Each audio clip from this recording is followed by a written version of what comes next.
Karena COVID, ekonomi dunia terguncang. Bahkan negara maju seperti Amerika, Jepang, Korea Selatan, Jerman, Perancis sudah masuk ke jurang resesi. Dan juga negara tetangga kita seperti Singapura, Malaysia juga sudah masuk ke jurang resesi. Apakah resesi mungkin terjadi juga ke Indonesia? Kita tidak tahu. Tapi beberapa pihak mengatakan Indonesia juga akan masuk ke jurang resesi. Karena sudah ada banyak tanda-tandanya. Mulai macetnya transaksi di masyarakat maupun golongan tertentu yang melakukan penghematan dengan mengendapkan uangnya di bank. Karena itu, kita tinggal menunggu laporan PDB kuartal ketiga 2020. Jika negatif, maka Indonesia masuk ke salah satu negara yang mengalami resesi. Pertanyaannya adalah apa yang dapat kita lakukan? Jawabannya singkat, tidak ada. Tidak ada dari kita yang dapat menghentikan resesi. Daripada bergubang tentang apa yang tidak bisa kita ubah, mengapa kita tidak mempersiapkan diri? Dalam video hari ini, kami akan berbagi denganmu dengan cara yang dapat kamu persiapkan untuk tahan terhadap resesi. Perhatikan baik-baik dan sampai akhir, karena ini bisa membantumu.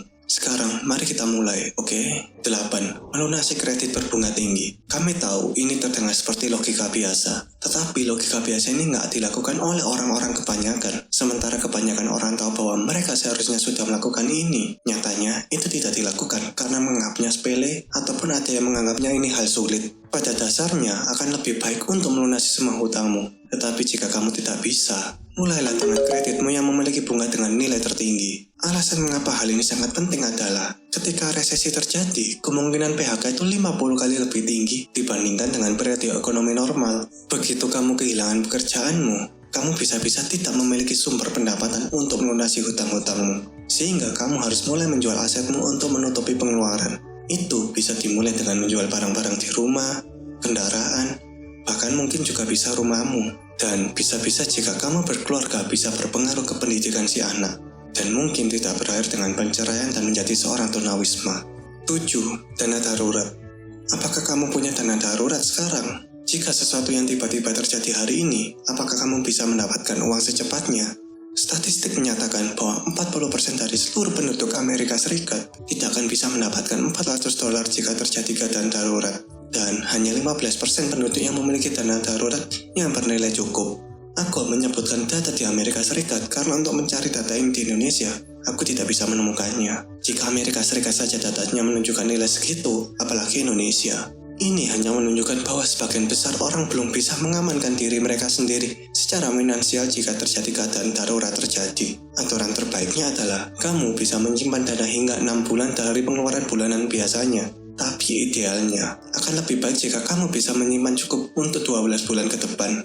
Tidak ada yang bisa didapatkan dengan ini. Kamu membutuhkan dana darurat dan kamu memerlukannya secepatnya. Mulailah dengan mencatat pengeluaran rutin dengan kebutuhan dasarmu. Hilangkan pengeluaran yang tidak penting. Dan segeralah menabung yang cukup setidaknya untuk menopang hidupmu selama 6 bulan ke depan. 6. Kurangi pengeluaran yang tidak penting. Ini adalah waktu yang terbaik untuk mengevaluasi berapa banyak yang kamu keluarkan untuk belanja. Dan bahkan mungkin bisa mengganti dengan alternatif produk sejenis, tapi yang lebih murah. Cara termudah untuk melakukannya adalah dengan membuat daftar setiap pengeluaran rutin, mendaftar semua alternatif lain, dan memilih yang terbaik berdasarkan fungsi serta biayanya. Setelah selesai, buatlah anggaran yang tepat yang harus bisa kamu jalani. Jangan menyimpan terlalu banyak uang di satu buku rekening. Pisahkan rekeningmu untuk setiap pengeluaran yang ada. Pada dasarnya, sadarilah untuk apa setiap uang yang akan kamu gunakan. Juga jangan membeli barang-barang yang nilainya akan turun. Ini bukan waktunya untuk mengupgrade HP-mu atau membeli mobil baru yang selalu kamu inginkan. Berhentilah mencoba membuat tetanggamu atau teman-temanmu itu terkesan. Sebaiknya investasikan uangmu dengan bijak. 5. Investasikan pada dirimu dan skillmu. Tidak pernah ada kata terlambat untuk berinvestasi pada dirimu sendiri. Tanyakan pada dirimu 2 pertanyaan ini. Bagaimana aku bisa membuat diriku lebih berharga bagi bosmu saat ini bila kamu bekerja? Bagaimana diriku bisa lebih bernilai sebagai seorang individu?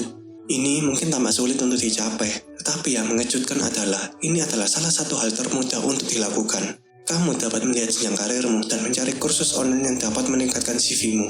Cari seseorang yang peringkatnya lebih tinggi daripada kamu dalam jalur karir yang sama, dan meminta mereka untuk menjadi seorang mentormu. Sehingga mungkin saat ada PHK untuk efisiensi, kamu bukan yang termasuk di dalamnya. Jangan menunggu sampai kamu menganggur untuk mengupgrade dirimu sendiri. Jika kamu seorang entrepreneur, buat daftar customermu dan perluas target pemasaranmu. Fokus pada membangun hubungan yang stabil dengan customermu untuk meningkatkan penjualan berulang dan menarik pelanggan baru. 4. Income tambahan. Dapatkan pekerjaan sampingan atau cari pekerjaan dengan gaji yang lebih tinggi. Kami tidak memberitahumu untuk berhenti dari pekerjaanmu hari ini. Tetapi jika kamu mendapat tawaran yang lebih baik, ambillah dan gunakan itu. Salah satu cara terbaik untuk melindungi dirimu selama masa ekonomi sulit adalah dengan meningkatkan penghasilanmu. Mereka mengatakan lebih mudah untuk mendapatkan pekerjaan yang lebih baik saat kamu masih bekerja. Jadi, mengapa kamu tidak melakukannya? Tingkatkan CV-mu. Investasikan sebagian waktumu untuk menjaga networking-mu. Karena menjaga networking diklaim lebih benar dan lebih penting dari sebuah CV. Jika kamu tidak dapat melakukan semua hal di atas, tinjau pekerjaanmu saat ini. Bekerjalah 2 kali lebih keras di dalamnya. Lakukan lebih banyak usaha dalam jam lembur, dan ajukan permohonan untuk promosi bila memungkinkan. Berusaha lebih keras untuk menjadi karyawan terbaik dan memastikan reputasimu di tempat kerja itu sangat baik. Ini karena ketika terjadi PHK, mereka mulai dengan orang-orang yang dinilai kurang berkontribusi terhadap perusahaan. 3. Manfaatkan keuntungan perusahaan. Jika kamu bekerja, inilah saat yang tepat untuk memanfaatkan semua keuntungan dari sebuah perusahaan.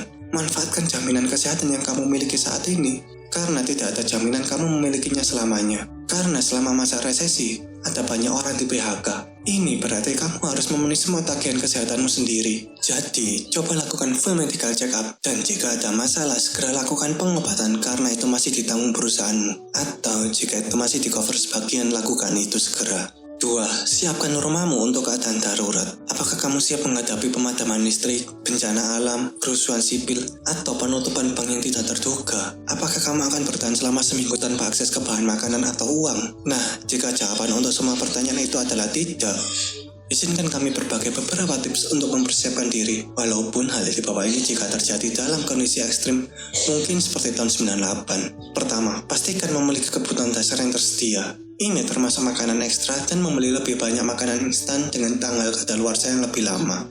Kedua, menyimpan sejumlah uang tetapi dalam jumlah yang kecil, sehingga kamu tidak tergoda untuk melakukan pembelian yang tidak produktif. Simpan juga di tempat yang aman ya. Ketiga, jika kamu punya kendaraan, simpan cadangan bensin serta peralatan dasar untuk memperbaiki kendaraan tersebut. Karena bisa saja saat terjadi resesi dan masyarakat sudah kalap, pom bensin serta bengkel-bengkel itu tutup. Tapi kamu perlu menggunakan kendaraan itu untuk keadaan darurat. Keempat, jika kamu memiliki lahan tersisa di rumah, mulailah membuat kebun. Kebun tersebut bisa menghemat uang, bisa menjadi penghasilan tambahan, serta bisa menjadi sebuah cadangan makanan. Tips 1-4 itu jika kamu tinggal di kota-kota besar, karena jika tinggal di desa, makanan itu bisa diambil dari kebun maupun tanah sekitar.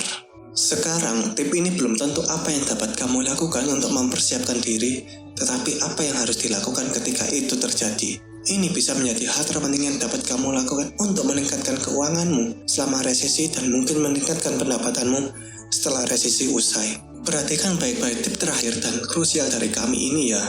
1. Tetap berinvestasi. Ketika resesi dimulai, hal yang sama selalu terjadi. Harga saham akan mulai turun dengan stabil, tetapi kemudian secara bertahap orang akan mulai panik menjual. Inilah yang harus kamu lakukan, investasi. Ketika semua orang lilin menjual dan menyimpan uang di rekening bank, mungkin tampak berlawanan dengan intuisi untuk berinvestasi. Tetapi kami jamin, itu adalah hal yang terbaik untuk dilakukan. Harga saham maupun properti mungkin mencapai titik terendah sepanjang masa, tetapi mereka juga akan perlahan naik. Dari situlah, caramu akan menghasilkan uang di masa depan. Cara terbaik untuk melakukannya adalah dengan berinvestasi secara teratur. Atau jika kamu tidak bisa di saham, mungkin emas. Walaupun nilainya masih naik turun. Karena saat resesi, orang-orang yang terkena dampak langsung akan membutuhkan uang cepat. Dan mungkin menjual saham mereka dengan harga di bawah pasar.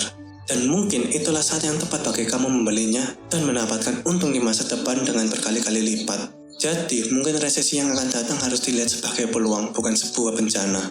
Dan jika kamu suka tips-tips tadi, jangan lupa like maupun subscribe dan share. Terima kasih.